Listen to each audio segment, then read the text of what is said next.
नमस्कार, मैं विनोद वैष्णव और आप सभी देख रहे हैं न्यूज़ 21 टीवी एवं पॉजिटिव। मौजूद है जेसीएम इंटरनेशनल स्कूल और उनकी संचालक कह लीजिए, प्रिंसिपल मैडम कह लीजिए, रचना जी हमारे साथ हैं।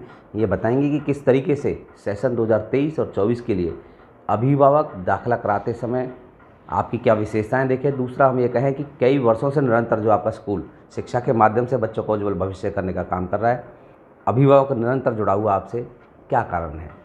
नमस्कार, मैं Rachna Sharma, principal of JCM international school Panhera Khurd.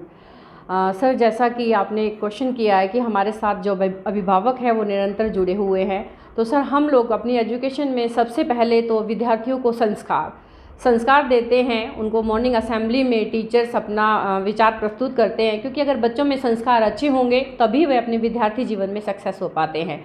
दूसरा, हमारे जो अभिभावक हैं वो हमारे जो पढ़ाई है उससे बहुत ज़्यादा खुश इस वजह से भी रहते हैं क्योंकि हम बच्चों को बेसिक लेकर चलते हैं, बच्चों का बेस बहुत अच्छे से क्लियर करा के चलते हैं। अगर बच्चों को आज बेसिक नॉलेज होगी, चाहे वो छोटी क्लास से लेकर बड़ी क्लासेस है, तो आगे वो कभी भी अपनी पढ़ाई में मार नहीं खा सकते हैं।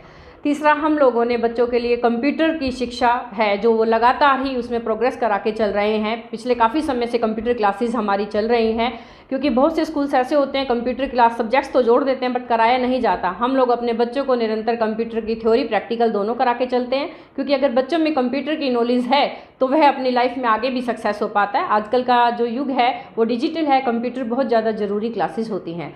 तीसरा, हम लोग बच्चों में नीट की प्रिपरेशन भी करा के चल रहे हैं, क्योंकि अगर नीट में बच्चे अपनी 9th to 12th अपनी प्रिपरेशन अच्छे से करके चलते हैं तो आगे उनको MBBS का टेस्ट क्लियर करने में दिक्कत नहीं होती है।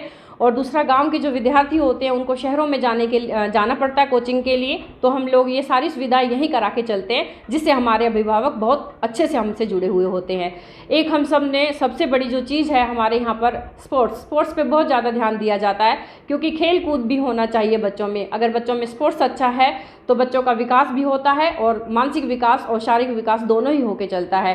स्पोर्ट्स में हमें सरकार की तरफ से जूडो की नर्सरी और कबड्डी की नर्सरी मिली हुई है, जिसमें हमें जूनियर और सीनियर टीम के अकाउंट में गवर्नमेंट की तरफ से पेमेंट आती है। जूनियर स्टूडेंट्स को 2000 रुपये पर मंथली और सीनियर स्टूडेंट्स को 2500 रुपये पर मंथली गवर्नमेंट देती है। और हमारे बच्चों के लिए कोच भी गवर्नमेंट ने अलाउड कर रखा है, जिसका टाइमिंग हमारा इवनिंग टाइमिंग होता है। कोच आते हैं और बच्चों को शिक्षा देते हैं, प्रैक्टिस कराते हैं।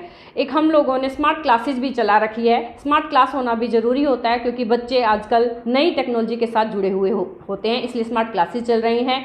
स्पोकन, हम लोगों ने इंग्लिश स्पोकन सब्जेक्ट्स को भी ले रखा है। काफ़ी समय से हमारे यहाँ पर इंग्लिश स्पोकन कराया जाता है। अगर बच्चों में इंग्लिश बोलना लिखना अच्छे से आ जाता है, ग्रामर की नॉलेज होती है, तो वह कभी भी कहीं भी अपनी लाइफ में सक्सेस होने से पीछे नहीं रह सकते हैं। क्योंकि बच्चे जब कहीं बाहर जाते हैं तो उनकी अगर लैंग्वेज इंग्लिश कमांड अच्छी होगी तो वह आगे अपनी स्टडी में, अपनी लाइफ में, फ्यूचर में आगे बढ़ने से उनको कोई नहीं रोक पाएगा। मैम, एक सवाल और है।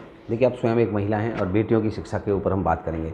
ग्रामीण क्षेत्र में स्कूल चल रहा है, आसपास ग्रामीण क्षेत्र सारा है, बेटियों के लिए क्या कुछ खास आप कर रहे हैं? सर, हमने बेटियों के लिए जो शिक्षा है, एडमिशन वगैरह, ये सारा का सारा हमने निःशुल्क कर रखा है। और फीस में भी जैसे हमारे साथ पेरेंट्स होते हैं, हम लोग पेरेंट्स के अकॉर्डिंग अपना फीस में भी बहुत रिलैक्सेशन लेके चलते हैं, ताकि अगर एक बेटी पढ़ पाएगी तो समझो पूरा परिवार पढ़ पाता है। बेटियों की शिक्षा के लिए हमने बहुत अच्छे से उचित व्यवस्था कर रखी है।